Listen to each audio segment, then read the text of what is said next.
Okay, hi there. I made a 300 blackout. Now I had like every problem there was with the 300 blackout. You know, it wouldn't eject, it wouldn't feed.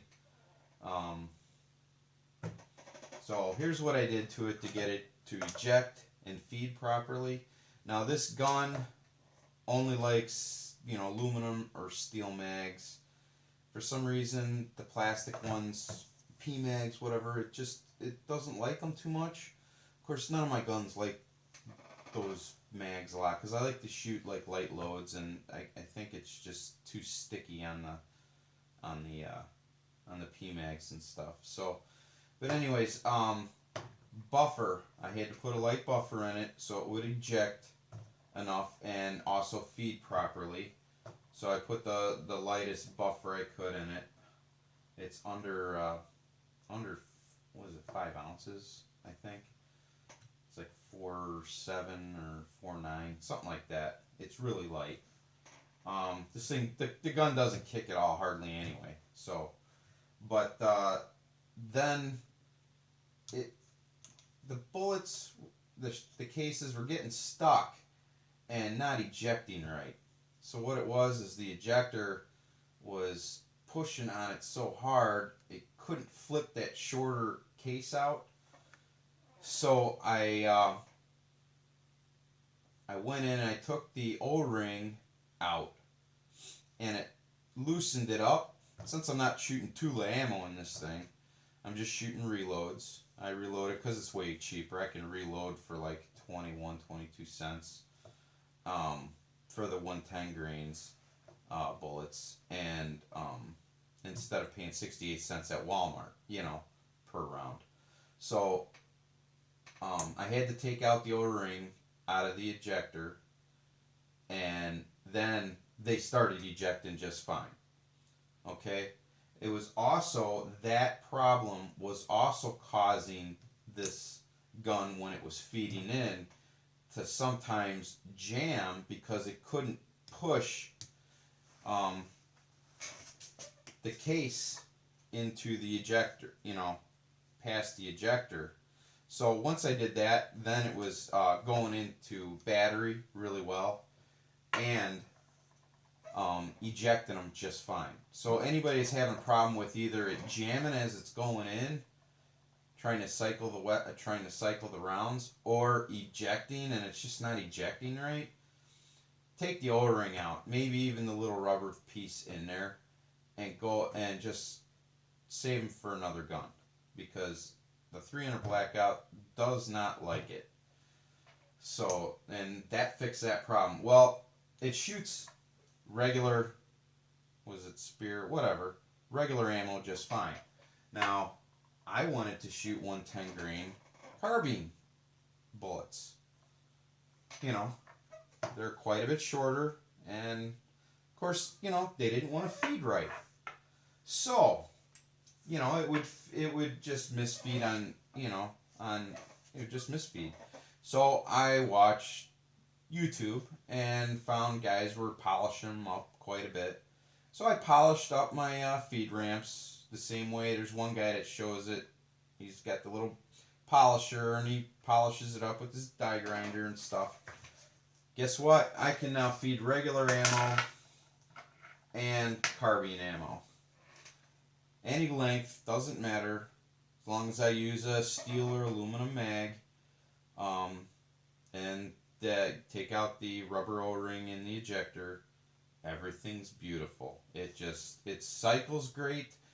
I can't remember the last time this gun did not eject or feed properly. I don't know. I use really low velocity, subsonic rounds, even in the 110. This thing cycles it fine. The 110 grain carbines, I load them really light, and it's just pss, pss, pss, pss, just like a 22. And then, of course, the high velocity always works. This is just some reloads from another company. It's 150 grain, 147 grain. That thing, I've never had any issues with that kind of ammo. It's only when I started reloading with carbine bullets is when I started having the issue with it not wanting to feed right, because what it is it's too short. But now it just slides up in there just fine, and I have no problems. I shoot anything. In Illinois, we can't have a silencer, so the only thing I can do is just load them really light, and either use heavy bullets or just load them really light with carbine bullets, or or just regular bullets, really light grain, and then it's pretty quiet. Um, you know what? I did put in on this lower. This is an 80% lower that I milled out myself, and I just basically did it on a drill press, and I bought a couple end mills or whatever to with the flat bottoms on them, so I could just get in there and mill it all out right. I did put this in because these were kind of hard to. I didn't buy the jigs or anything. I just did it with a mic and calipers and everything, and just so these were just a little off when I drilled them in. So I just put one of the the lower, the trigger savers, whatever you call them. Guess what? It's fine now. This is like the best feeling trigger out of all of them, because I was able to modify the safety and the back of the trigger, and it's like a hair trigger now. And this lower works the best. I mean, it's got the best feeling trigger on it, because I put the Allen screw in where the grip bolt goes up there. Tapped all the threads all the way up, and so it pushes the trigger back. And I do that to all my guns. You probably, if you watch any other videos of mine, I'll probably talk about it on my other guns too. So, but yeah, this gun's pretty accurate because I put a cheap barrel on it. When it gets over like 20 rounds, it starts getting warm. Then it starts stringing. It starts opening up the groups. So this is just basically, I don't use it for hunting or anything like that. I just target practice. So I shoot like 15, 20 rounds, and then I let it sit and I shoot something else. I got my 9mm there. And yeah, it's a good gun. I mean, everything's good.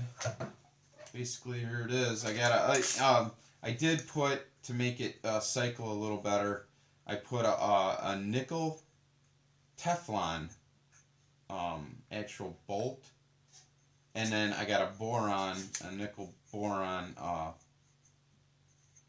carrier. So my BCG is boron and nickel Teflon, and I actually use this in my 223 too. I just take this out, and people are saying, oh, you got to make sure you got the O-ring in it to run the Tula ammo and stuff for the 223.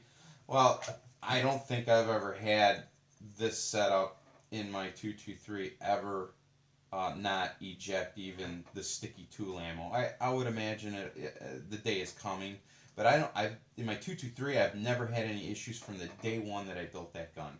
It's just this bolt carrier, and I'll use even this lower, and on it I just switch everything except for my 9mm, which has got an insert, so I don't take that one out. But I use this lower on everything. It's whatever lower I have. I set them all up the same way, except this one's just got the lighter buffer in it.